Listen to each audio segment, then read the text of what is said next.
Hello दोस्तों, मैं हूं आपकी होस्ट सैयदा दुआए ज़ैनब और आप देख रहे हैं दी कमर चीमा शो। आज हम एक बहुत ही इम्पोर्टेंट टॉपिक पर बात करेंगे कि ट्रांस अटलांटिक डिवाइड के बाद इंडिया अपने लिए मजीद जगह कैसे बनाएगा। ये सियासी और मुआशी तौर पर बहुत ही इम्पोर्टेंट क्वेश्चन है। क्या भारत अपनी फॉरेन पॉलिसी को नए तौर पर देखेगा? क्या ये मौका उसके लिए एक नया जियो स्ट्रैटेजिक फायदा बन सकता है या नहीं? इन सब सवालों के बारे में हम बात करेंगे डॉक्टर कमर चीमा साहब से। तो जी चीमा साहब, आप कैसे देखते हैं कि ये ट्रांस अटलांटिक डिवाइड आखिर है क्या और इससे भारत को क्या फायदा हो सकता है? देखिए, दुआ बहुत शुक्रिया। देखिए, पहली बात तो ये है कि जैसे ही कोल्ड वॉर ख़त्म हुई, तो जो जो 20 साल कोल्ड वॉर के बाद गुज़रे, उसमें ग्लोबलाइज़ेशन जो है उसने ओवरशैडो कर दिया नेशनलिज़्म को, ठीक है जी। और वहीं से फिर ये जो इंस्टीट्यूशनल, फाइनेंशियल एंड टेक्नोलॉजिकल जो नेटवर्क्स हैं, जो कॉम्प्लेक्स सिस्टम्स हैं हमारे सामने आए। और लेकिन अभी देखते हैं कि पिछले 2010 में आप देखें कि एक नई शिफ्ट आ गई है। और अब ये जो 2010 के बाद एक शिफ्ट जो है उसमें अब बातें इस हद तक डिस्कशन हो रही है कि फॉर एग्जांपल अमेरिकन जो है, क्या अमेरिका की जो पावर है वो डिक्लाइन कर रही है? क्या अब डिस्कशन ये हो रही है कि क्या अमेरिका अथॉरिटेरियनिज्म के पाथ पे जा रहा है? अब डिस्कशन ये हो रही है कि पहले ही हम ये बात कर रहे थे कि अमेरिका की पावर ऑलरेडी कम हो चुकी है, जो कि मिसाल के तौर पे जो वेस्ट से रेस्ट ऑफ द वर्ल्ड, जिसे हम इंटरनेशनल रिलेशंस की ज़ुबान में सेमी पेरिफेरी कहते हैं, उसमें जा रही है। जैसे इंडिया होगा, टर्की होगा, सऊदी अरेबिया होगा, मिडल पावर्स जिन्हें आप कह लेते हैं कई दफ़ा, वो उधर पावर जा रही है, या फिर पावर जो है वो नॉन स्टेट एक्टर्स के पास आ रही है। सो पावर शिफ्ट कर रही है। लेकिन ये जो अभी चीज़ें आ रही हैं कि जो राइज़ ऑफ राइट विंग है, ये बड़ा इंटरेस्टिंग जो चीज़ है। पहली बात तो ये है कि ये जो ट्रांस अटलांटिक अलायंस, जिसकी कल रात को बेसिकली ये हम टॉपिक क्यों डिस्कस कर रहे हैं? ये टॉपिक हम इसलिए डिस्कस कर रहे हैं कि हम ये महसूस कर रहे हैं, जो कल रात को जो कुछ हुआ, कि अमेरिकन ओवल ऑफिस के अंदर प्रेसिडेंट ज़ेलेंस्की जो है, उसका एक वॉर ऑफ वर्ड्स हुई Trump and vice president JD Vance के साथ। और फिर उसके बाद वो मीटिंग बड़ी बुरी तरह नाकाम हुई। उसके बाद लंच था, वो लंच ना हुआ। एक मीटिंग थी, मीटिंग ना हुई। एक प्रेस कॉन्फ्रेंस होनी थी, वो ना हुई। और वहीं से जो प्रेसिडेंट ज़ेलेंस्की है वो निकल गए, और डोनाल्ड ट्रंप उनसे मज़ीद नहीं मिलना चाहते थे, और उन्होंने ट्वीट कर दी कि भाई साहब, अब जब आप पीस की बात करना तो तब वापस आना, नहीं तो ना आना। एक तो ये चीज़, ये सारी सिचुएशन को देख के पता ये चलता है कि सारे का सारा, और फिर उसके बाद तमाम यूरोपियन जो पॉलिटिशियंस हैं, लीडरशिप है, उसने मैसेजेस करने शुरू कर दिए ट्विटर पे। और मैसेज ये दिया कि stay strong Zelensky, stay strong Ukraine, Europe is behind you. क्योंकि अमेरिकन्स पीछे हट गए, और अमेरिकन्स चाहते हैं कि ज़ेलेंस्की जो है उन टर्म्स एंड कंडीशंस पे रशिया के साथ डायलॉग करे या डील करे जिन पे पुतिन कहता है। और पुतिन 2 चीज़ें कहता है। एक, पुतिन कहता है कि जी यूक्रेन जो है वो नेटो का मेंबर नहीं बनेगा। और दूसरा, पुतिन ये कहता है कि जितनी टेरिटरी मैंने कैप्चर कर ली है, वो टेरिटरी मेरी है, वो मैं नहीं दूँगा। सो 2 बड़ी वजह। सो इस सारी सिचुएशन को देखते हुए हम ये बात कर रहे हैं कि जब if there is a fall of transatlantic word, if the center falls, ठीक है जी, if the center doesn't hold, centre से मुराद ये है कि यूरोप और अमेरिका, इसको हम सेंटर कहते हैं इंटरनेशनल रिलेशंस में। हम लंदन को, पेरिस को, वॉशिंगटन को, बर्लिन को, इनको हम सेंटर कहते हैं कि ये अगर हिल जाता है तो फिर क्या होगा? क्योंकि ये सारे का सारा जिसको हम बात कर रहे थे कि ये जितना भी इंस्टीट्यूशनल, फाइनेंशियल, टेक्नोलॉजिकल जो कॉम्प्लेक्स सिस्टम्स एंड नेटवर्क्स हैं, सारे के सारे ये होल्ड करके बैठे हुए हैं। और अगर ये हिल जाते हैं तो फिर क्या होगा? ये अब बेसिकली सवाल है। तो इसका ज़ाहिर बात है, नज़र तो यही आ रहा है कि ये हिल चुका है। और ये हिला क्यों है? कि there is a rise of right wing ultra nationalistic government आई है अमेरिका के अंदर, जो कहती है मेकिंग अमेरिका ग्रेट अगेन। अब ज़ेलेंस्की को और दुनिया को ये समझ नहीं आ रही।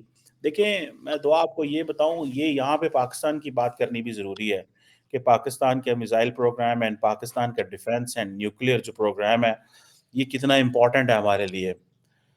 पहले वेस्टर्न वर्ल्ड और ट्रंप बाइडेन क्या कहते थे ज़ेलेंस्की को कि लड़ो, हम तुम्हें पैसे देंगे।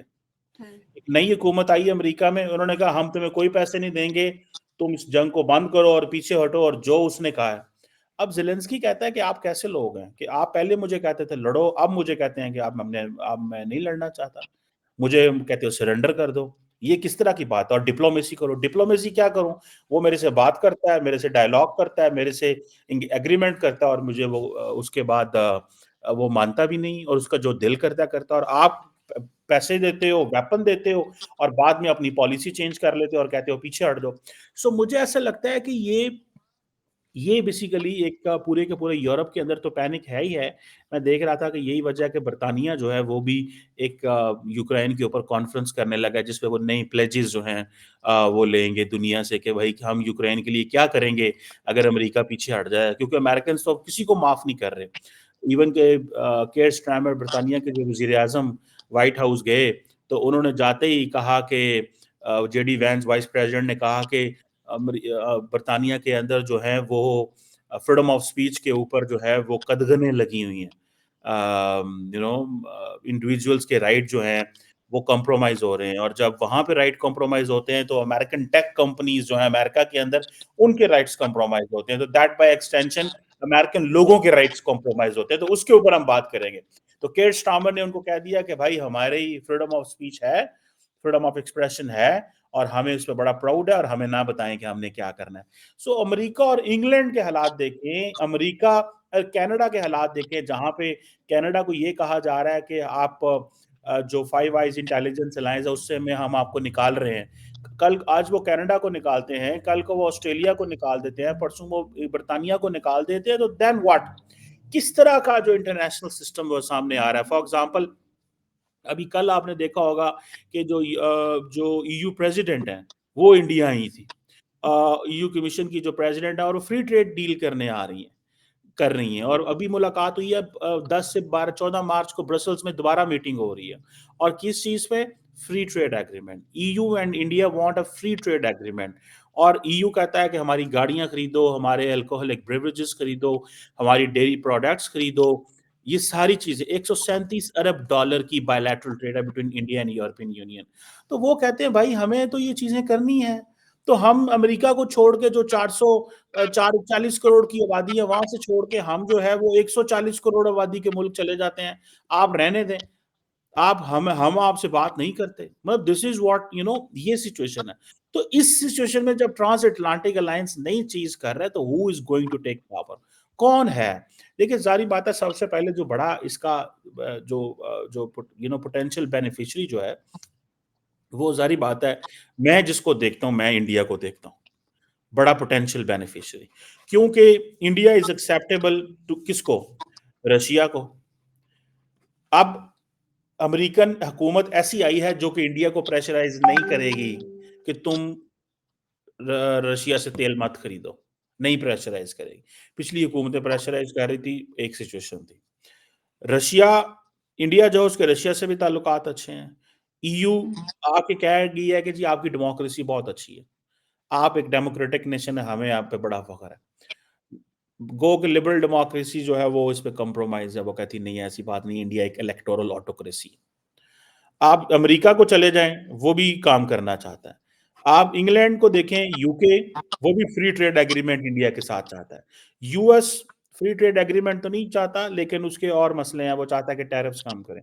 European union free trade agreement चाहता है। रशिया, देन मिडल ईस्ट, दुआ, मिडल ईस्ट को आप देखें तो सारी की सारी जो जीसीसी है वो फ्री ट्रेड एग्रीमेंट चाहती है। चाइना के साथ ऑलरेडी 125 125 30 अरब डॉलर की इंडिया की बायलैटरल ट्रेड है। तो इंडिया एक ऐसी प्लेस है जो कि that is going to be the largest beneficiary. इस सारी की सारी गेम का जो बड़ा बेनिफिशियरी है वो इंडिया होगा।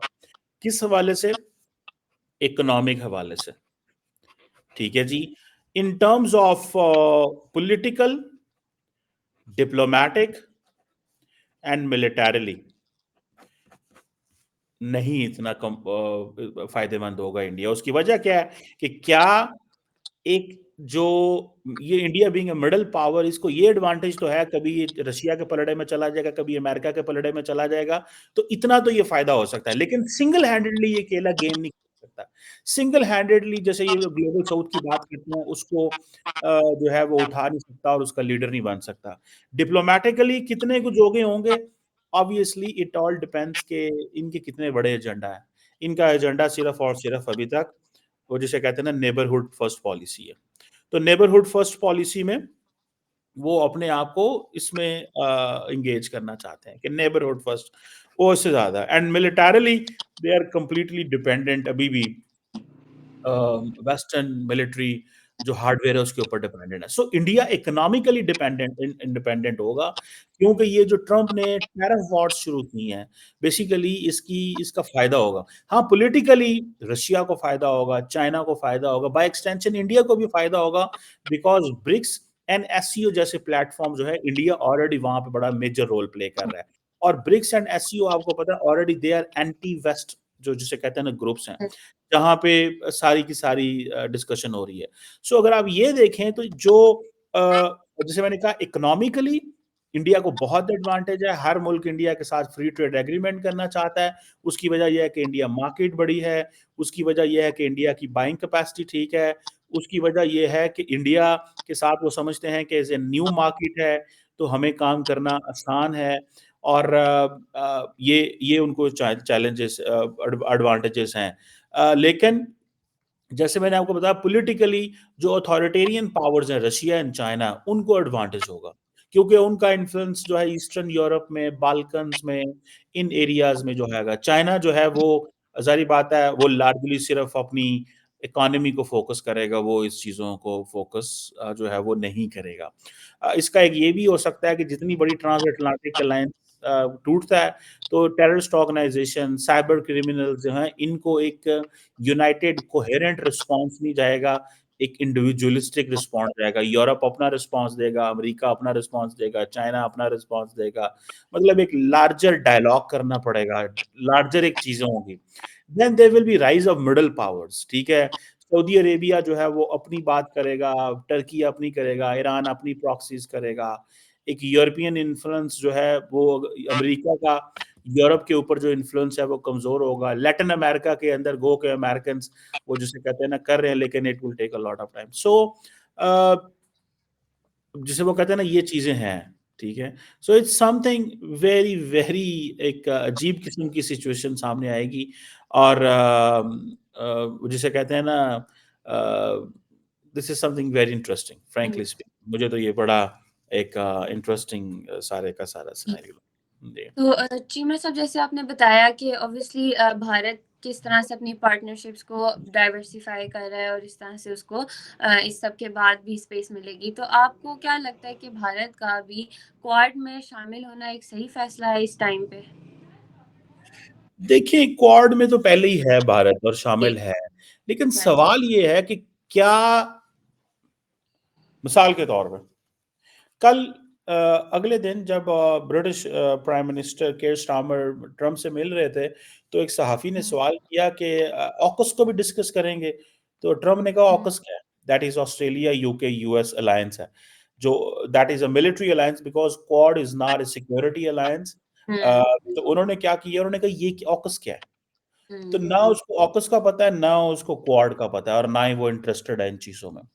हाँ, मुझे ऐसा लगता है कि देयर इज समथिंग जहां पे ट्रम्प जो है वो पीछे हटेगा, और वो है ये इस तरह के अलायंसेस क्वाड जहां पे वो फौज को थोड़ा सा फ्री हैंड देगा कि वो जो करना चाहते हैं, कि चाइना को कंट्रोल करना है। क्योंकि अगर अगर अमेरिका के अंदर ये तासुर अमेरिकी फौज डेवलप करना शुरू कर देती है कि डोनाल्ड ट्रम्प जो है उसने चाइना को फ्री हैंड दे दिया इंडो पैसिफिक में, एशिया पैसिफिक में, तो फिर आप समझ लें कि एक बड़ी अजीब किस्म की उनकी परसेप्शन बढ़ जाएगी कि ये चाइना को मजबूत कर रहा है।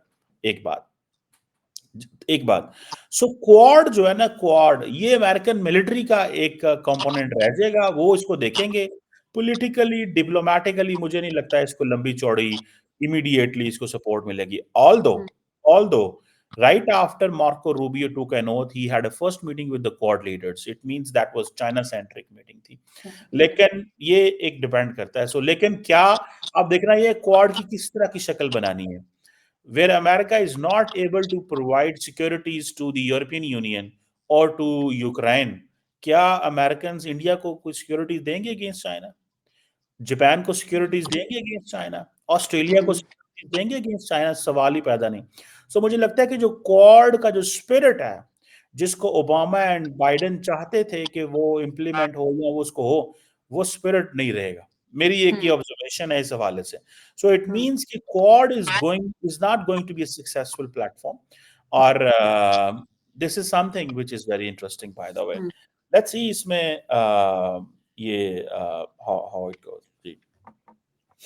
तो जिस तरह से अभी हमने देखा कि भारत को ऑब्वियसली वो उसको दोनों तरफ से एक तरह से फ़ायदा ही है इस चीज़ में।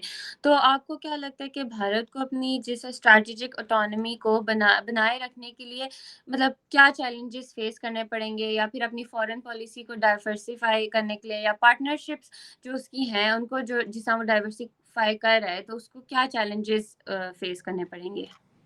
देखें, इंडिया को सबसे बड़ा एडवांटेज ये है कि उसकी मार्केट बहुत बड़ी है। हुँ, ये उसको सबसे बड़ा एडवांटेज है।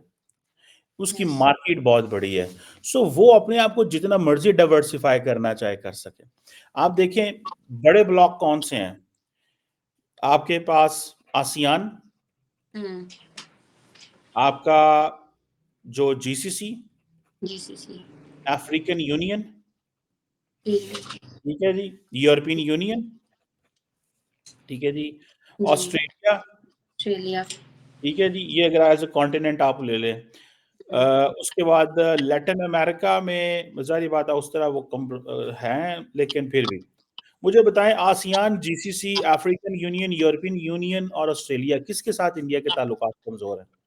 हुँ, तमाम मुल्कों के साथ। तो मैंने भी आपको बताया, यूरोपियन यूनियन तो बैठी है इंडिया में, फ्री ट्रेड चाहती है। हुँ, आसियान के साथ already there is an India ASEAN dialogue.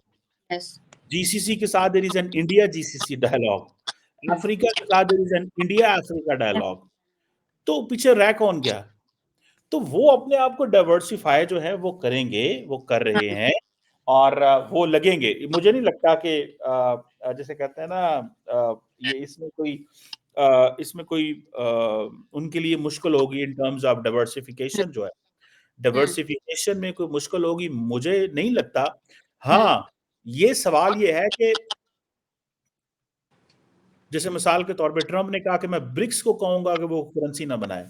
हुँ, वहाँ पे मुझे ऐसा लगता है कि बहुत सारी ऐसी चीज़ें हैं, जहाँ पे इंडिया जो है वो इमीडिएटली अमेरिका को अनॉय नहीं करना चाहेगा।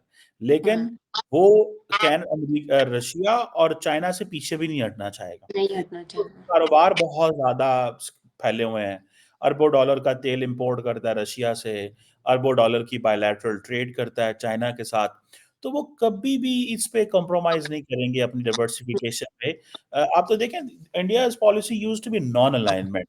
Now hmm, that policy is going to be the multi alignment की तरफ। हुँ, अब लोग बात ये कर रहे हैं कि भाई साहब ये मल्टी अलाइनमेंट वाली पॉलिसी है। It is not a policy of non alignment. ठीक है जी। सो ये एक चीज़ है जिसको that is one must look.